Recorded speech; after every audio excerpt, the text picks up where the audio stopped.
En ce qui concerne le défi 4, cette histoire de balle, alors la balle part au point A, on va d'ailleurs placer un axe et choisir que la position A, c'est Z égale 0. Comme ça, on est tranquille.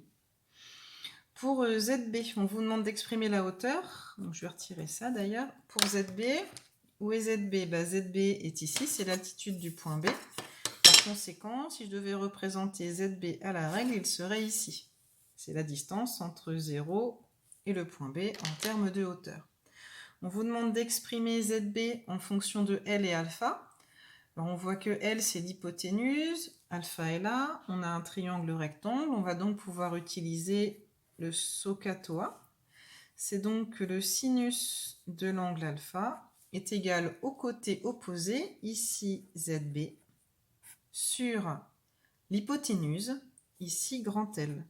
On obtient donc la formule en multipliant par grand L de chaque côté pour sortir ZB, que ZB est égal à L fois sinus alpha.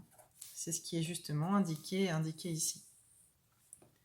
Comme précédemment, on va rentrer les données sur l'état initial et l'état final pour répondre à la question B. Ici, la balle est lancée. Par conséquent, il y a une vitesse au point A, mais que pour l'instant, je ne connais pas.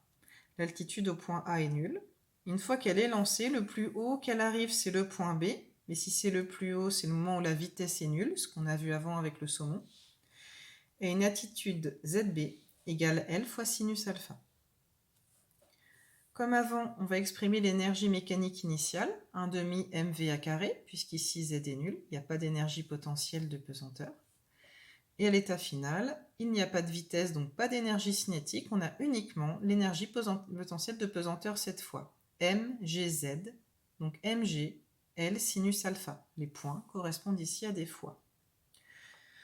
Puisqu'il n'y a pas de frottement, c'est ce qui est écrit ici, c'est sans frottement. On a donc le droit de dire que l'énergie mécanique initiale est égale à l'énergie mécanique finale. C'est ce qu'on arrive là. Encore une fois, on peut simplifier par la masse qui apparaît de chaque côté de l'équation. On va retirer le 1,5 en multipliant par 2 de chaque côté de l'équation. Et pour enlever le carré, on fait la racine carrée. On arrive donc à cette formule-ci. On vérifie que la calculette est bien en degrés et non pas en radians. Vous allez dans les modes ou les réglages. G reste dans son unité, fait toujours 9,81 mètres secondes moins 2. L fait ici 5 mètres, on peut le laisser en mètres. On obtient 5,8 mètres par seconde, soit 21 km/h, ce qui est une vitesse tout à fait possible pour ce genre d'objet.